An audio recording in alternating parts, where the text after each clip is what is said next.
बिस्मिल्लाहिर्रहमानिर्रहीम। अस्सलाम वालेकुम। आज मैं आपके साथ बहुत ही मज़ेदार और टेस्टी दाल की रेसिपी शेयर करूंगी और मैं बनाऊंगी दाल मखनी। इसके लिए मैंने ली है माश की दाल। मैंने यहाँ पर ये ली है 1 कप। आप साबित माश की दाल भी ले सकते हैं, काले छिलकों वाली।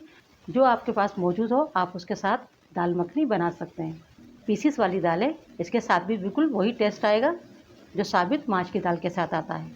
1 कप दाल ली है और इसको मैंने 3 से 4 घंटे के लिए भिगो दिया था। ये मैंने आपको दिखाने के लिए सिर्फ दिखाई है। दाल माश को मैंने 3 से 4 घंटे के लिए भिगो दिया था। आप चाहें तो ओवरनाइट भी भिगो सकते हैं। अब दाल को हम अच्छे से 2 से 3 पानी में धो लेंगे और इसका पानी हमें हटा देना होगा और इसके हमें छिलकों को बिल्कुल नहीं हटाना होगा। अब इसे हम प्रेशर कुकर में गलाएंगे। दाल को प्रेशर कुकर में डाल देंगे और साथ ही थोड़े से मसाले डाल देंगे। 1 टीस्पून डाल देंगे, साथ ही इसके हम लाल मिर्च का पाउडर, क्योंकि दाल को पहले हमें बॉयल करना होगा। आधा टीस्पून डाल देंगे हल्दी पाउडर, 1 टीस्पून डाल देंगे नमक, 1 खाने का चम्मच ऑयल डाल देंगे और पानी डाल देंगे। पानी में 2 गिलास डालूंगी। देखिए प्रेशर कुकर में क्या होता है कि दाल जल्दी गल जाती है। 10 मिनट के अंदर दाल गल के तैयार हो जाएगी। अगर प्रेशर कुकर नहीं है तो आप पतीले के अंदर, हांडी के अंदर भी दाल को बॉयल कर सकते हैं। बस थोड़ा टाइम ज़्यादा लगेगा और आप 2 की जगह 4 गिलास पानी डाल दें। दाल को अच्छे से गलना चाहिए। अब इसकी लिड लगा देंगे और 10 मिनट में ये दाल हमारी बॉयल हो जाएगी। अब इसे हम गैस पे रख देंगे पकने के लिए। 10 मिनट में दाल गल के तैयार हो जाएगी। जब तक हम मसाला तैयार कर लेते हैं। 2 खाने के चम्मच डालेंगे ऑयल और साथ ही डाल देंगे बटर, क्योंकि दाल मखनी बना रहे हैं तो बटर ज़्यादा ही जाएगा। 3 खाने के चम्मच मैंने बटर डाला है और गैस को यहाँ हम रखेंगे कम ही। और ऑयल मैंने इसलिए डाला है कि अगर आप बटर डालते हैं तो बटर जलने लगता है, तो थोड़ा सा ऑयल ज़रूर डालें। बटर को थोड़ा मेल्ट होने देंगे और साथ ही डाल देंगे आधा खाने का चम्मच अदरक लहसुन का पेस्ट। 1 से 1.5 मिनट अदरक लहसुन के पेस्ट को भी पका लेंगे ताकि इसकी खुशबू स्मेल दूर हो जाए। देखिए 1 से 1.5 मिनट मैंने लहसुन अदरक को भी अच्छे से पका लिया है। अब इसी वक्त डाल देंगे हम एक बहुत छोटी सी प्याज। ज़्यादा प्याज नहीं ली जाएगी। वैसे तो प्याज नहीं डाली जाती है, मगर आप डालें तो थोड़ी सी प्याज डालें। और देखें बटर का कलर चेंज नहीं होना चाहिए। देखिए प्याज को हमने अच्छे से पका लिया, प्याज सॉफ्ट हो गई है। और यह ख्याल रहे कि बटर का कलर चेंज ना होने पाए। हमें इतना प्याज को नहीं पकाना है कि बटर पर कलर आ जाए, बस सॉफ्ट हो जाना चाहिए। इसी वक्त डाल देंगे एक बड़े साइज़ का टमाटर, जिसे मैंने पीस लिया है। अगर छोटा है तो आप 2 ले लें। टमाटर डाल के अच्छे से मिक्स कर दिया है और गैस को मैंने कम ही रखा है। देखिए दालों के अंदर हमने मसाले डाले थे दाल के हिसाब से, अब डालेंगे मसाले के हिसाब से। तो आधा टीस्पून लूँगी लाल मिर्च का पाउडर। देखिए मिर्चें आप अपने मुताबिक ही लीजिएगा जितना आप खाना पसंद करते हैं।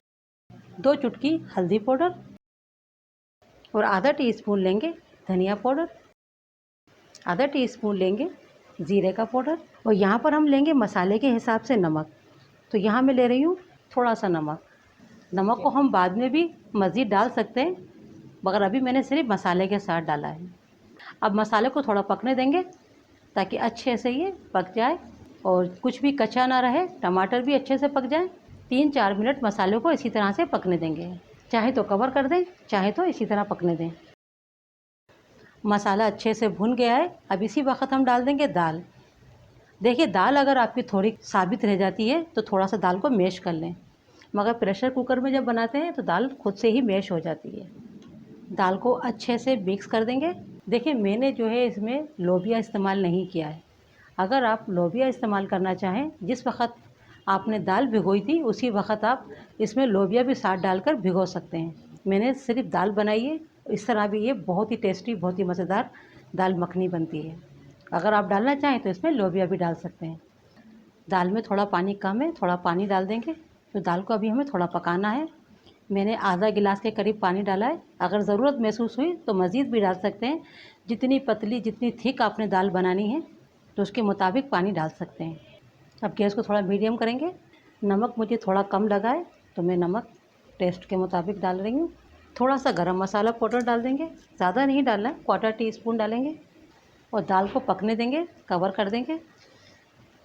तकरीबन दाल को हम 7 से 8 मिनट पकाएंगे कवर करके और गैस को मीडियम ही रखेंगे। 8 मिनट करीब मैंने अच्छे से पका लिया है। अब इसी वक्त डाल देंगे हम, चाहे तो आप क्रीम डाल दें या चाहे तो आप दूध की मलाई भी ले सकते हैं। मैं यहाँ पर दूध की मलाई ले रही हूँ 2 खाने के चम्मच। इससे बहुत अच्छा टेस्ट और फ्लेवर आता है। आप चाहें तो क्रीम भी ले सकते हैं। बस 1 से 2 मिनट पकाएंगे। अब इसे हम साइड कर देंगे। अब इसका हम तड़का तैयार करेंगे। थोड़ा सा ऑयल डाल देंगे, 1 से 1.5 खाने का चम्मच ऑयल लिया है और साथ ही डाल देंगे बटर। 2 खाने का चम्मच मैंने बटर लिया है। साथ ही डाल देंगे लहसुन चॉप।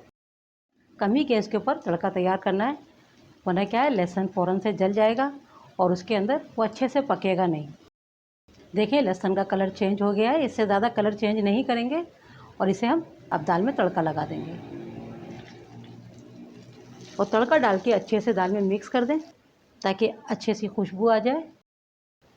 इसी वक्त डाल देंगे थोड़ी सी कसूरी मेथी। देखिए कसूरी मेथी आपने ज़्यादा नहीं लेनी है, सिर्फ 1 चुटकी के करीब लीजिएगा कि कसूरी मेथी का फ्लेवर बहुत दूर से आना चाहिए, यानी कि बिल्कुल हल्का हल्का आना चाहिए, ज़्यादा नहीं होना चाहिए। मलाई डाल देंगे, मलाई से गार्निश कर देंगे, आप क्रीम के साथ कर सकते हैं। थोड़ा सा बटर डाल देंगे क्योंकि ये दाल मखनी है। थोड़ा सा धनिया रख देंगे गार्निश के लिए, ये ऑप्शनल है, सिर्फ लुक अच्छा आता है। दाल मखनी बनके तैयार है। ये बहुत ही टेस्टी, बहुत ही मज़ेदार बनती है। आपने माश की दाल काफ़ी मर्तबा बनाई होगी, एक बार इस तरीके से आप दाल मखनी बनाएं, आपको बहुत पसंद आएगी, वो बहुत ही टेस्टी बनती है।